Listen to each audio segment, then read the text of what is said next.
हाँ भाई लैंडर, क्या हालचाल। मैं सिद्धार्थ शर्मा, आपका अपना एसएसटी मेंटर, एक और धमाकेदार सेशन के साथ हाजिर हूं।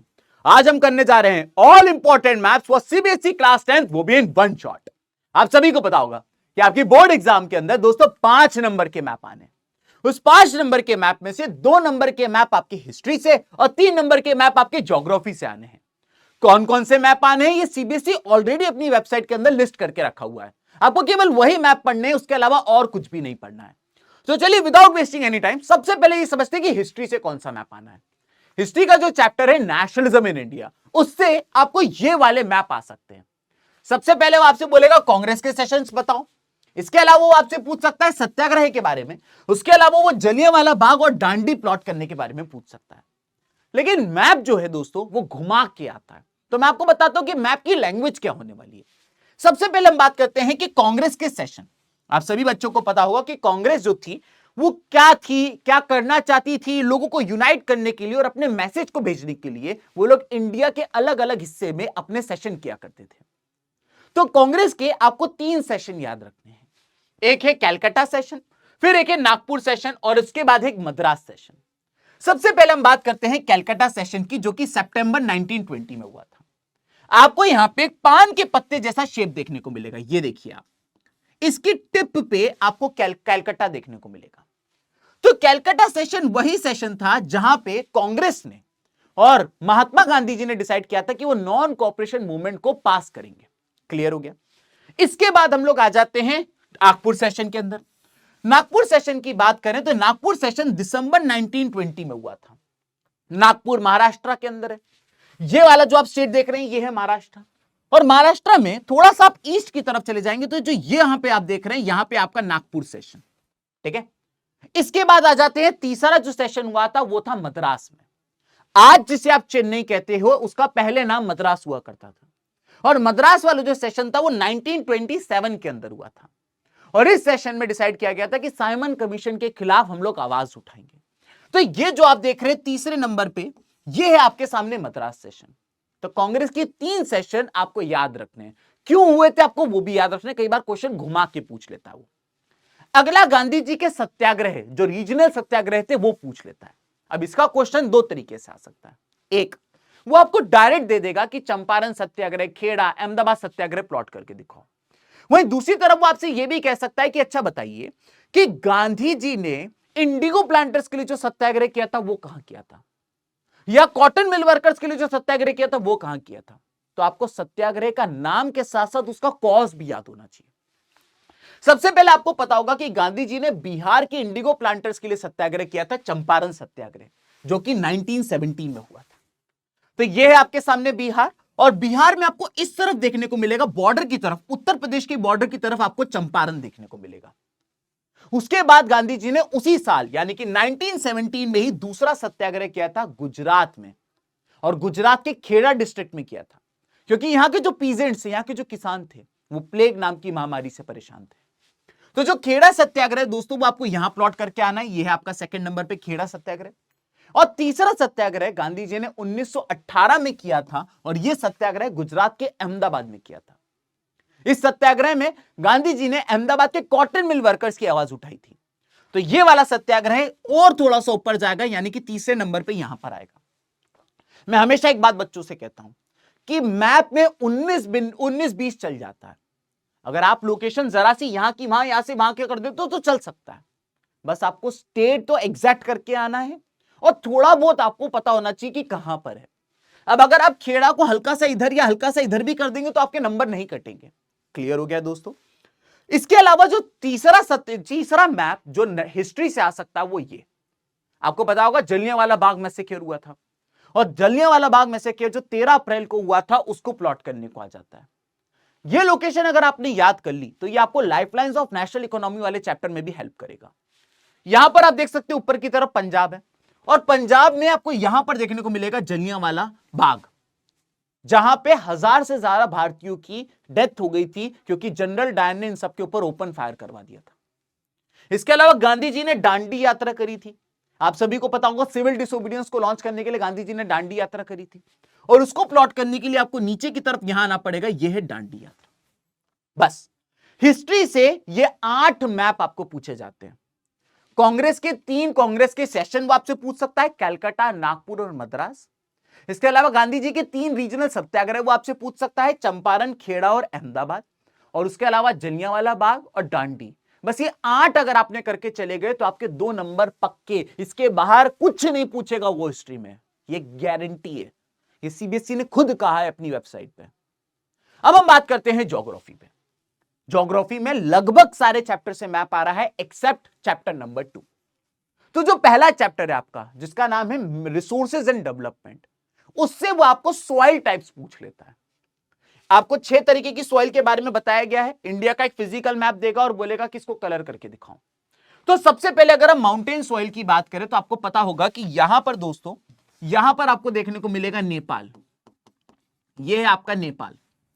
आपने करना क्या है कि यहां से यहां तक की एक लाइन खींचनी है, थोड़ा सा सिक्किम का इलाका लेना है और थोड़ा सा अरुणाचल प्रदेश का इलाका देखना है। और ये वाला जो इलाका आप देख रहे हैं, ये जो आपने कलर कर दिया, यहां पर है आपकी माउंटेन सॉइल। ठीक है सर, माउंटेन सॉइल तो आपने बता दी, फॉरेस्ट सॉइल तो आपने बता दी। अब हम लोग बात करते हैं दोस्तों एलुवियल सॉइल की। ये जो माउंटेन है दोस्तों, इन माउंटेन से, हिमालय से कई सारी नदियां आती हैं और ये नदियां अपने साथ बहुत ही फर्टाइल एक सॉइल लेकर आती हैं जिसका नाम होता है एलुवियल सॉइल।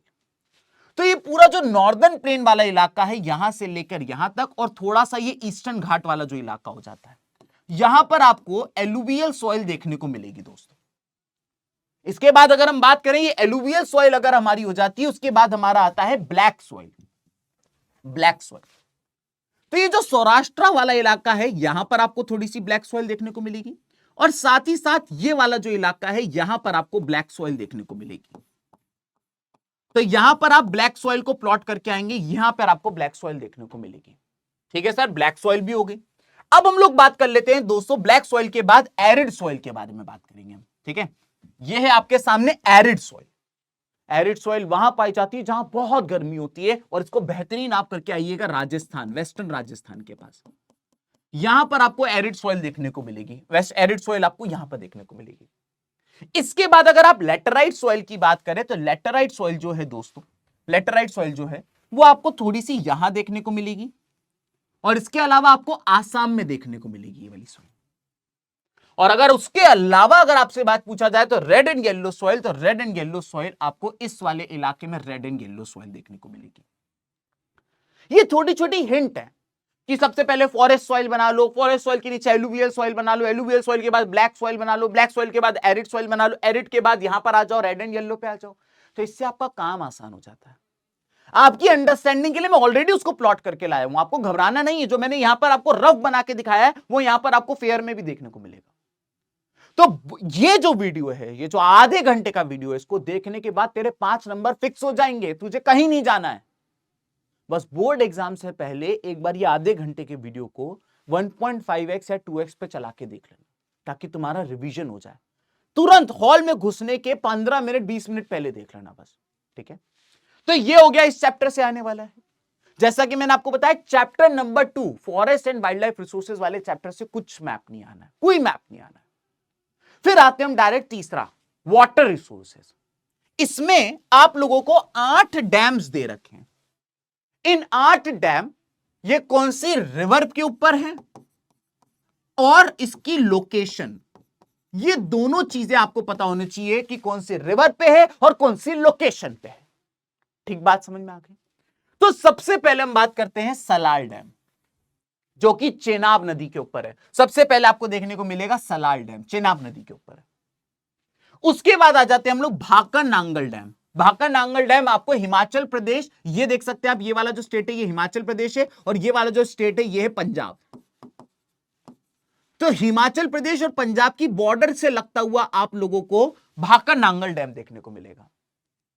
फिर तीसरे नंबर पे आता है टिहरी डैम, जो कि उत्तराखंड में आपको देखने को मिलेगा। यह है उत्तराखंड और यहां पे टिहरी डैम है। और नीचे आ जाते हैं राणा प्रताप सागर। नाम से पता चल रहा है कि ये राणा प्रताप सागर किसी राजस्थानी राजा का नाम है। तो राणा प्रताप सागर जो है ये आपको यहां पर राजस्थान और मध्य प्रदेश के इस तरफ आप देख सकते हैं, ये इस तरीके का एक शेप देखने को मिल रहा होगा आपको। इसके इधर आपको मिलेगा राणा प्रताप सागर। इसके अलावा सरदार सरोवर डैम नर्मदा नदी के ऊपर बना है। नर्मदा नदी मध्य प्रदेश से होती हुई, महाराष्ट्र से होती हुई, गुजरात से होती हुई अरेबियन सी में जाती है। और जब ये नदी गुजरात जाती है तो इसी के ऊपर बनाया जाता है सरदार सरोवर डैम। इसके बाद आ जाता है हीराकुंड डैम, जो कि महानदी के ऊपर बना हुआ है। तो यहां पर अगर आप ओडिशा में आ जाते हो तो ओडिशा और छत्तीसगढ़, ये छत्तीसगढ़ है और ये ओडिशा है। तो यहां पर आपको देखने को मिलेगा महानदी के ऊपर बना हुआ हीराकुंड डैम।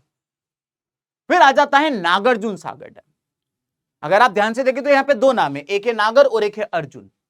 इसीलिए ये जो डैम है ये दो स्टेट्स के बीच में बना हुआ है। एक बना हुआ है तेलंगाना के और एक बना हुआ है आंध्र प्रदेश के। इन दोनों के बीचों बीच में आपको देखने को मिलेगा नागार्जुन सागर डैम। ये रहा 7वें नंबर पर।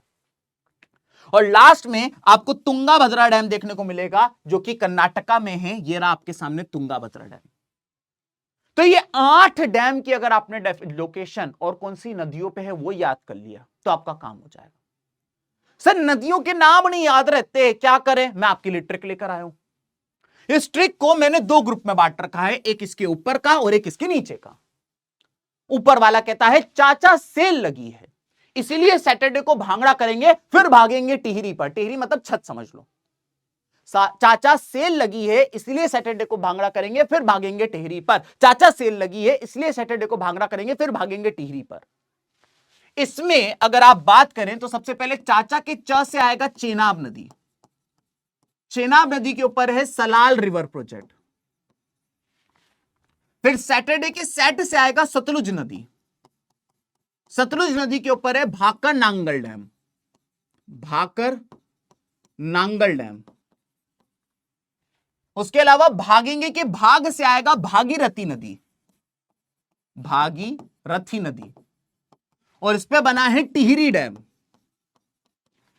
तो चाचा सेल लगी है इसलिए सैटरडे को भांगड़ा करेंगे, फिर भागेंगे टिहरी पर। इससे 3 डैम और उनकी नदियों के नाम पता हो जाते हैं। उसके बाद आता है चंबल वाले राणा प्रताप गए नासा। तो इससे पता चलता है कि चंबल नदी के ऊपर बना हुआ है राणा प्रताप सागर डैम। राणा प्रताप सागर डैम। और नासा के ना से बनेगा नर्मदा नदी। नर्मदा नदी पर बना है सरदार सरोवर डैम। सरदार सरोवर डैम। तो केवल इस ट्रिक भर मात्र से 3 और 2 5, 3 और 2 5 आपने 5 नदियां और उनके डैम याद कर लिए। टोटल 8 रहे, मैंने 5 की तुम्हें ट्रिक बता दी है। ट्रिक तुम्हें और कहीं नहीं देखने को मिलेगी। ट्रिक मैंने खुद बनाई है, किसी बुक में नहीं, किसी एआई से नहीं, कुछ नहीं है, मैंने खुद बनाई है। ठीक है, आपका काम आसान हो गया। ठीक है सर, वाटर रिसोर्सेज वाले चैप्टर से डैम पूछे जाते हैं। तीसरा चैप्टर खत्म। चौथा चैप्टर है एग्रीकल्चर। और इस चैप्टर में आपसे वो कहता है कि भाई इंडिया में सबसे ज्यादा राइस कौन कौन से स्टेट्स बनाते हैं, वीट कौन कौन से स्टेट्स बनाते हैं, और इनके लार्जेस्ट प्रोड्यूसर बता दो। अब जब मैं छोटा था ना, मुझे मैथ में बड़ी दिक्कत होती थी। तो मैंने देखा कि मेरे टीचर ने कहा कि राइस और वीट वाला आता ही आता है एग्जाम में। मैंने कहा अच्छा। तो मैंने एक चीज समझी कि राइस और वीट आना ही है, 100% आना है। बोले हाँ। मैंने खाओ मां कसम, उन्होंने खा ली। तो मैंने सोचा कि वो पता कर लो वो स्टेट जो राइस भी उगा रहे हैं और वीट भी उगा रहे हैं। सारे तो याद होते नहीं है, वो स्टेट याद कर लो जो राइस और वीट दोनों उगा रहे हैं। राइस बोलेगा तो भी वो चिपका के आ जाऊंगा, वीट बोलेगा तो भी वही चिपका के आ जाऊंगा। तो अगर आप एरियाज ऑफ वीट की बात करें, यानी कि गेहूं की बात करें, तो आप क्या करिएगा, सबसे पहले गेहूं की अगर आप बात करें तो आप पंजाब को कलर करके आइएगा। इसके अलावा आप उत्तर प्रदेश को कलर करके आइएगा। इसके अलावा आप लोग बिहार को कलर करके आइएगा। और उसके अलावा वेस्ट बंगाल को कलर करके आइएगा। क्योंकि ये 4 स्टेट ना केवल गेहूं उगाते हैं, ये चावल भी उगाते हैं। तो चाहे गेहूं पूछे चाहे चावल पूछे, ये 4 जरूर कलर करके आ जाइएगा। पंजाब, उत्तर प्रदेश, बिहार और वेस्ट बंगाल। पंजाब, उत्तर प्रदेश, बिहार और वेस्ट बंगाल। तो जब आप गेहूं की बात करते हो तो आपने देखा मैंने उत्तर प्रदेश कर दिया, पंजाब कर दिया, उसके अलावा बिहार कर दिया, और मैंने आपके सामने वेस्ट बंगाल कर दिया। अब आपने करना क्या है कि आपको ये सारे ऊपर के स्टेट्स कलर कर देने हैं। देखिए, उत्तर प्रदेश की बॉर्डर लगती है मध्य प्रदेश से, उसको कर दो। ये आपके सामने मध्य प्रदेश हो गया। मध्य प्रदेश के नीचे बॉर्डर लगती है महाराष्ट्र से, उसको कर दो। आपने इस समय दोस्तों महाराष्ट्र कर दिया। महाराष्ट्र से नीचे मत जाइएगा, ऊपर आइए, गुजरात कर दीजिए, बॉर्डर लगती है। गुजरात हो गया आपका। कहां गया गुजरात? गुजरात, ये रहा गुजरात। गुजरात से ऊपर जाइए, राजस्थान दिखेगा, राजस्थान कर दीजिए आपका। कहां गया राजस्थान? राजस्थान ये रहा राजस्थान। राजस्थान से ऊपर जाइए, आपको यहां पे हरियाणा देखने को मिलेगा, आपका हो गया दोस्तों हरियाणा। और लास्ट आपको यहां पे उत्तराखंड देखने को मिलेगा। हिमाचल मत जाइएगा, ना ना ना ना, मैगी खानी है तो जाइए, लेकिन गेहूं ना उगा रहे वो। तो ये इंडिया की वो स्टेट है जहां गेहूं उगाया जाता है। आपकी अंडरस्टैंडिंग के लिए ये लीजिए फेयर मैप। ठीक है सर, ये तो सारे बॉर्डर वाले हैं, आपने सही कह रहे हो, आप तो बॉर्डर लग रही है। अब उनने कह दिया गेहूं की जगह चावल। हैशटैग ट्रिक इस्तेमाल करेंगे। ट्रिक ये है, पंजाब को रंग देंगे, मोहे रंग दे बसंती, उत्तर प्रदेश को रंग देंगे, बिहार को रंग देंगे और वेस्ट बंगाल को रंग देंगे। ये तो सब में ही आते हैं। देखिए, पंजाब हो गया, उत्तर प्रदेश हो गया, बिहार हो गया और वेस्ट बंगाल हो गया। अब आपने क्या करना है, ईस्टर्न घाट के सारे रंग देना, झारखंड मत लेना, बस झारखंड ना जाना। झारखंड में सारे मिनरल मिल जाएंगे लेकिन चावल ना हो पाए। तो दोस्तों हम क्या करेंगे, हम नीचे आए, यहां पर मिला ओडिशा, तो हमने सबसे पहले ओडिशा रंग दिया। इसके अलावा यहां पर आपको मिलेगा छत्तीसगढ़, छत्तीसगढ़ रख दीजिएगा। और नीचे आएंगे आपको मिलेगा आंध्र प्रदेश, आंध्र प्रदेश रंग दीजिएगा। उसके बाद आंध्र प्रदेश से ही तेलंगाना अलग हुआ है तो वहां पे भी होता ही होगा। इधर नीचे आ ही रहते तो आसाम को पहले कर देते तो आसानी हो जाती, आसाम हो जाएगा। और सबसे नीचे आ जाइए तो तमिलनाडु। तो आपने देखा ये पूरी बेल्ट हो गई, ये पूरी बेल्ट हो गई ईस्टर्न कोस्ट की। बस तुमने झारखंड ना लेना। आपकी अंडरस्टैंडिंग के लिए मैंने बना के भी लाया हूं। सर सही कह रहे हो, झारखंड नहीं है, बाकी सब है। ठीक है साहब। इसके अलावा वो बोल देते हैं कि 6 चीजें इंडिया में लार्जेस्ट कौन प्रोड्यूस करता है, ये और बता दो। मैं तुम्हें एक ऐसी ट्रिक बताऊंगा ना कि 2 महीने बाद का बोर्ड एग्जाम छोड़ जिंदगी में कभी नहीं भूलोगे। बोलो तैयार हो? हाँ सर तैयार है। सबसे पहले इस ट्रिक को याद रखने के लिए आपको यह याद रखना है कि चाय, दुनिया को पता है चाय सबसे ज्यादा कहां उगती है। यह तो आपको बस याद ही रखना पड़ेगा कि चाय सबसे ज्यादा भारत देश के अंदर आसाम में होती है। तो Assam is the largest producer of T, तो यहां पे आसाम को 2 लिख देंगे। ठीक है। अब मैं चाय बहुत पीता था, बहुत चाय पीता था, आसाम वाली चाय आती थी। लेकिन पिछले साल जब मैं कर्नाटका गया तो मैं सिर्फ कॉफी पे कॉफी, कॉफी पे कॉफी, वो भी कौन सी, फिल्टर कॉफी पी रहा हूं। पूछो क्यों? क्योंकि Karnataka is the largest producer of coffee. तो इससे पता चला कि अगर कोई कॉफी बोल देगा तो हम लिख कर आएंगे Karnataka it is the largest producer. अब मैं कर्नाटका में था, मैंने coffee P because Karnataka is the largest producer. अब मैं आ गया हूं उत्तर प्रदेश। मुझे किसी ने कहा था डर के रहना, मैंने कहा क्यों? बोले उत्तर प्रदेश वाले गन्ने से मारते हैं। मैंने कहा काहे? Because Uttar Pradesh is the largest producer of sugar cane. तो ये हो गया। अब एक बार क्या हुआ कि मैं केरला गया घूमने, तो मैंने देखा वहां पे सारे लोग, मैंने एक की लुंगी उठा के देखा तो लुंगी के नीचे उन्होंने रबड़ की चप्पल पहन रखी थी। तब मुझे पता चला कि Kerala is the largest producer of rubber, इसीलिए वो लोग रबर की चप्पल पहनते हैं। ये देखिए लार्जेस्ट प्रोड्यूसर ऑफ रबर। उसके बाद में गया एक बार महाराष्ट्र, मैंने कहा भाऊ वड़ा पाव देना, भाऊ ने नहीं सुना। मैंने कहा भाऊ वड़ा पाव देना, भाऊ ने नहीं सुना। बाद में पता चला उन्होंने कान में लगा रखी कॉटन। पूछो क्यों? Because Maharashtra is the largest producer of cotton. फिर मैं एक बार वेस्ट बंगाल गया तो वहां देखा कि जूट का बोरा बिछा के वो रसगुल्ला बेच रहे हैं। तब मुझे पता चला वाई, बिकॉज जूट का लार्जेस्ट प्रोड्यूसर है आपका वेस्ट बंगाल। तो एक छोटी सी ट्रिक, उस छोटी सी ट्रिक से आपके सारे स्टेट्स कवर हो जाएंगे। ये ट्रिक मैंने खुद बनाई है, हल्की फुल्की ह्यूमरस रखने की कोशिश करी है। अगर आपका स्टेट इसमें आ जाता है तो आपको इसमें ऑफेंड होने की जरूरत नहीं है दोस्तों, क्योंकि इसी तरीके से एसएसटी जैसे सब्जेक्ट को आप थोड़ा सा फनी और थोड़ा सा इजी बना सकते हो। ठीक है, तो अगर बुरा लगा हो तो मुझे माफ कर देना मेरी जान। अब सर एग्रीकल्चर भी हो गया, आपने रिसोर्सेज एंड डेवलपमेंट का करा दिया, फॉरेस्ट एंड वाइल्ड लाइफ से आना नहीं था, वाटर रिसोर्सेज के डैम करा दिए, एग्रीकल्चर का सारा पढ़ा दिया। पांचवा कौन सा है? पांचवा है आपका मिनरल एंड एनर्जी रिसोर्सेज। इस चैप्टर से सबसे ज्यादा मैप पूछे जाने हैं क्योंकि इसमें मैप इतने सारे हैं। तो चलिए सबसे पहले हम बात करते हैं इंडिया की मेजर माइंस के बारे में। ठीक है, 2 मेजर माइंस के बारे में पढ़ना है, आयरन ओर की और कोल की। पहले अपन बात करते हैं आयरन ओर की माइंस की। अगर आपसे वो बोले मयूरभंज, तो मयूरभंज पहले नंबर पे ओडिशा के अंदर है। आप इसे ऐसे याद रख सकते हैं ओम, तो ओम में ओ से आएगा ओडिशा और एम से आएगा मयूरभंज। तो मयूरभंज के अंदर आप लोगों को सबसे पहली माइन मिलेगी कोल, आयरन की।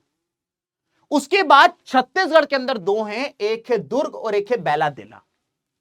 और इनको याद रखने की ट्रिक देखिएगा, हमारे वहां एक न्यूज़पेपर आता था दैनिक भास्कर, हम उसको शॉर्ट में कहते थे डीबी डीबी डीबी, वही चीज यहां पर है। ऊपर आएगा डी, नीचे आएगा बी, ऊपर आएगा डी, नीचे आएगा बी, दोनों छत्तीसगढ़ में। ये दोनों की दोनों छत्तीसगढ़ में हैं, बस ऊपर आएगा डी, नीचे आएगा बी, ऊपर दुर्ग, नीचे बैलादेला। ठीक है सर।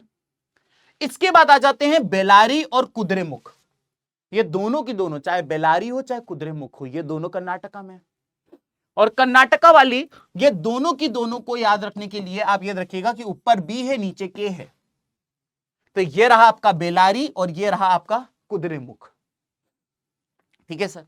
आयरन ओर माइंस तो आपने बता दी, आपने कहा था आयरन ओर के बाद आप कोल पढ़ाओगे, ये लोग पूछ पूछो नेकी नेकी, अब कोल माइंस की बात करते हैं। ये 4 कोल माइंस आपको पता होनी चाहिए।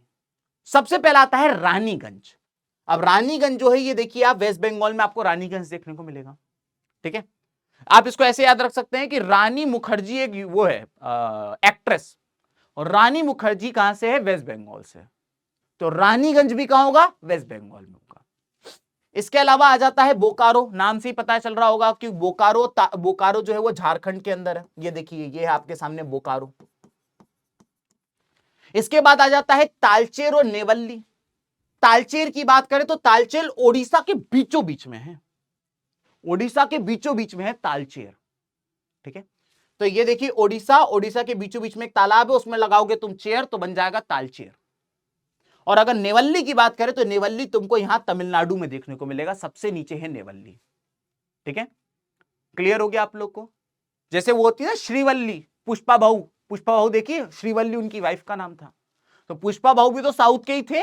उसी तरीके से अगर श्रीवल्ली साउथ की थी तो नेवल्ली भी साउथ का होगा, है ना।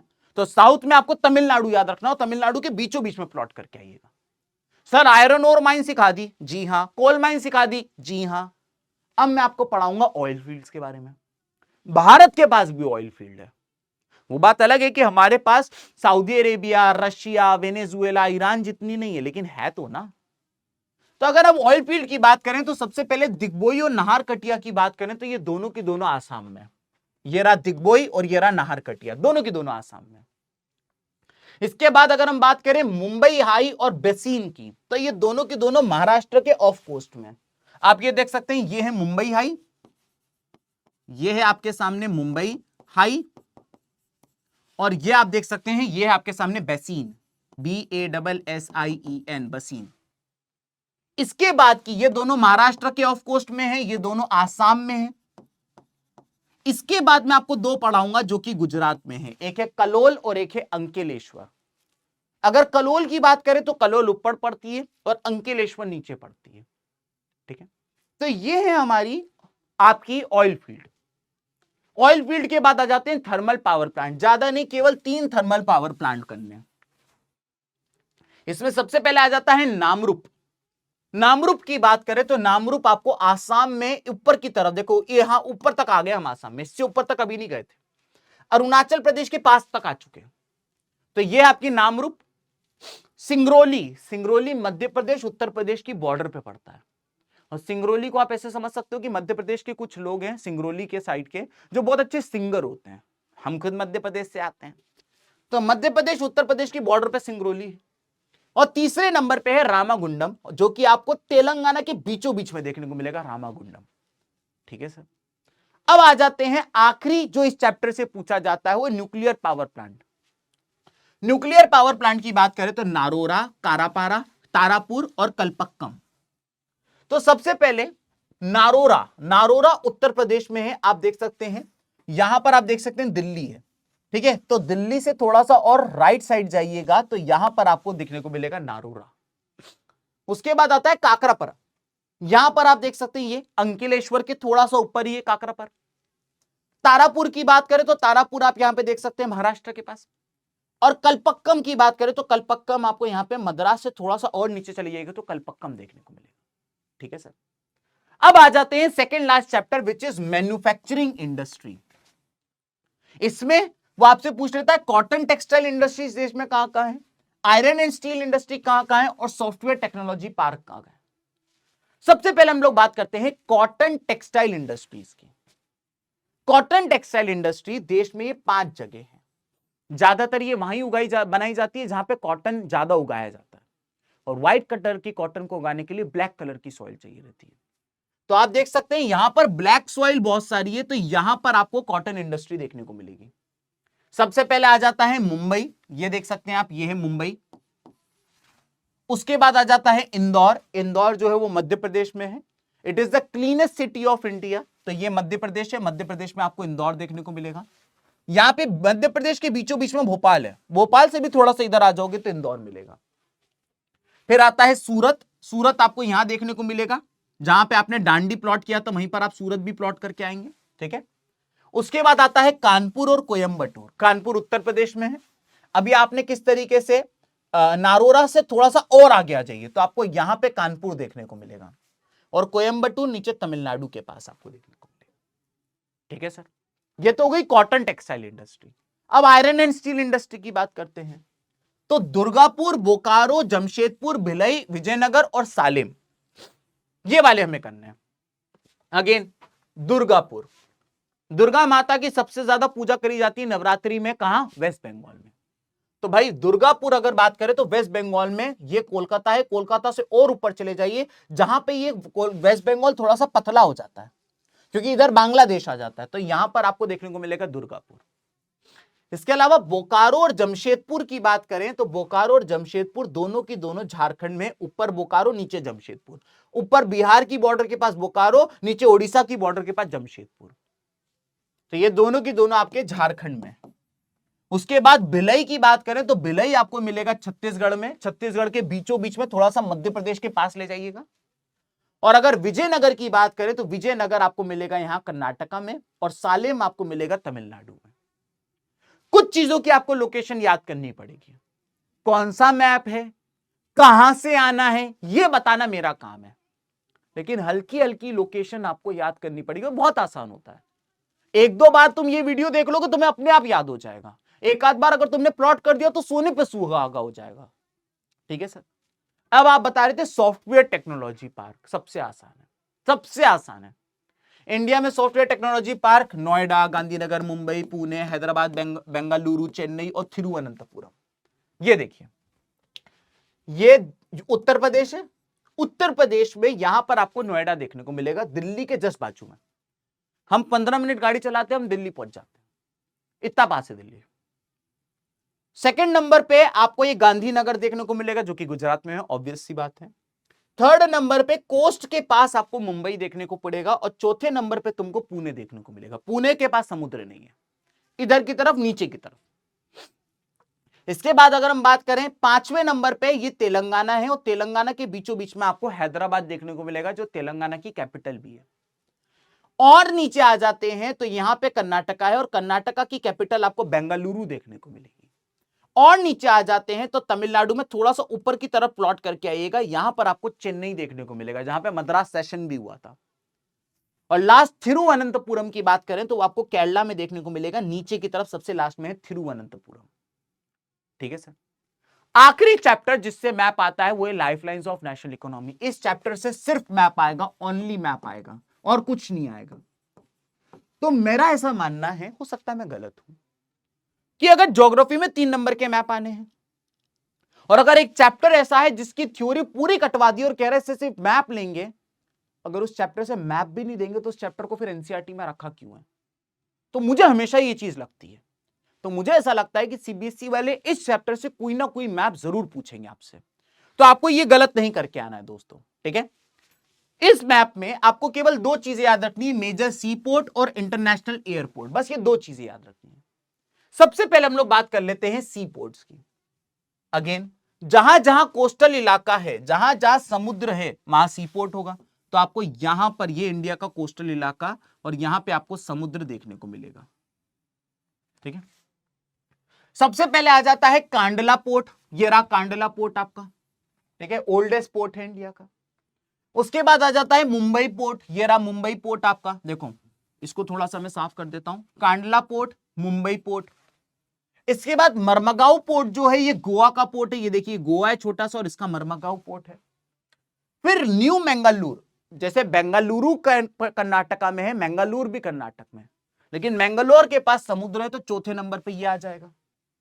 उसके बाद आएगा कोच्चि पोर्ट। कोच्चि पोर्ट आपको यहां देखने को मिलेगा, मैंने प्लॉट नहीं किया वहां पे। फिर टुटीकोरिन और चेन्नई। देखिए चेन्नई पोर्ट की बात करें तो 7वें नंबर पे ये है आपके सामने चेन्नई पोर्ट। 8वें नंबर पे दिया गया है विशाखापट्टनम पोर्ट, ये रहा आंध्र प्रदेश के पास विशाखापट्टनम पोर्ट। फिर आता है पारादीप और हल्दिया। 9th नंबर पे पारादीप है जो कि है ओडिशा में, और 10th नंबर पे है हल्दिया पोर्ट जो कि एक रिवराइन पोर्ट। तो ये तो हो गए पोर्ट्स आपके। अब आपसे पूछ लेता है एयरपोर्ट। एयरपोर्ट वो पता है कैसे पूछता है? एयरपोर्ट का नाम से पूछ लेता है। वो कहता है बताओ राजा संसी इंटरनेशनल एयरपोर्ट का है, छत्रपति शिवाजी महाराज इंटरनेशनल एयरपोर्ट का है, राजीव गांधी इंटरनेशनल एयरपोर्ट का है, इंदिरा गांधी इंटरनेशनल एयरपोर्ट का है। तो एयरपोर्ट के नाम पता होने चाहिए। सबसे पहले ये जिसकी अगर हम बात करें, जहां पर आपने जलियांवाला बाग भी प्लॉट किया था, अमृतसर। अमृतसर में ही है जलियांवाला बाग। तो अमृतसर के एयरपोर्ट का नाम है राजा शंसी श्री गुरु Ramdas ji international airport. Second number पे दिल्ली के एयरपोर्ट का नाम है Indira Gandhi international airport. Third number पे मुंबई के एयरपोर्ट का नाम है छत्रपति शिवाजी महाराज इंटरनेशनल एयरपोर्ट। चौथे नंबर पे चेन्नई के एयरपोर्ट का नाम है मीनमबक्कम इंटरनेशनल एयरपोर्ट। 5वें नंबर पे कोलकाता के एयरपोर्ट का नाम है नेताजी सुभाष चंद्र बोस इंटरनेशनल एयरपोर्ट। और 6ठे नंबर पे हैदराबाद के एयरपोर्ट का नाम है राजीव गांधी इंटरनेशनल एयरपोर्ट। तो ये सारे मैप पे मैंने आपको प्लॉट करके दिखा दिए, ठीक है। एग्जाम में क्वेश्चन आपको कुछ या तो ऐसा पूछा जाएगा, हिस्ट्री का क्वेश्चन तो लगभग ऐसा ही आ रहा है पिछले कुछ साल से, और ज्योग्राफी का क्वेश्चन आपसे ऐसा दे दिया जाएगा, ऐसा आ जाएगा कि बोलेगा इसको प्लॉट करके दिखाओ। देखो बैंगलोर का software technology port, New Mangalore sea port, देखो ये लाइफलाइंस ऑफ नेशनल इकोनॉमी वाले से आया है। Indira Gandhi international airport lifelines of national economy से आया है। Kakrapar nuclear power plant. तो लाइफलाइंस ऑफ नेशनल इकोनॉमी का तो मैप बिल्कुल मिस मत करके जाइएगा। मैंने आप लोगों के सारे के सारे मैप आधे घंटे के अंदर करा दिए। मैंने आपका कोई टाइम वेस्ट नहीं किया। जिनकी ट्रिक्स आपको हो सकती थी वो मैंने करा के दिखा दी, और जिनकी ट्रिक करना सही नहीं है उनकी नहीं बना के दिखाई है, क्योंकि ट्रिक को याद रखने के लिए भी फिर दिक्कत होने लगती है। तो दोस्तों आज के लिए केवल इतना ही। अगर आपको ये लेक्चर अच्छा लगा हो तो भैया कमेंट सेक्शन के अंदर जरूर लिख के जाइएगा कि #हम है वॉरियर। हम हर वो चीज जो तेरे अच्छे नंबर लाने के लिए इंपॉर्टेंट है, मैं वो हर चीज कर रहा हूं। हिस्ट्री कंप्लीट कर चुका हूं, ज्योग्राफी कंप्लीट कर चुका हूं, आज मैप और करा दिया। ये मैप प्री बोर्ड से पहले बार बार देखो, बोर्ड से पहले बार बार देखो, एग्जाम देने जा रहे हो 10 मिनट पहले ये वीडियो एक बार 1.5x पे देख लो, 15 मिनट लगेंगे, 5 नंबर पक्के। चिंता मत करो, हम तुम्हारे साथ हैं, पीडब्ल्यू का पूरा परिवार तुम्हारे साथ है। आज के लिए दोस्त इतना ही। कल से हम लोग पॉलिटिकल साइंस स्टार्ट कर रहे हैं क्योंकि आप लोगों ने कहा था। तो कल मिलते हैं पॉलिटिकल साइंस के पहले chapter which is power sharing के साथ। आज के लिए केवल इतना ही बच्चों। लेक्चर अच्छा लगा हो तो नीचे कमेंट सेक्शन के अंदर एक छोटा सा कमेंट छोड़ के जरूर जाइएगा, क्योंकि आपका एक छोटा सा कमेंट मेरा दिन बना देता है। गुड नाइट बच्चों, टेक केयर।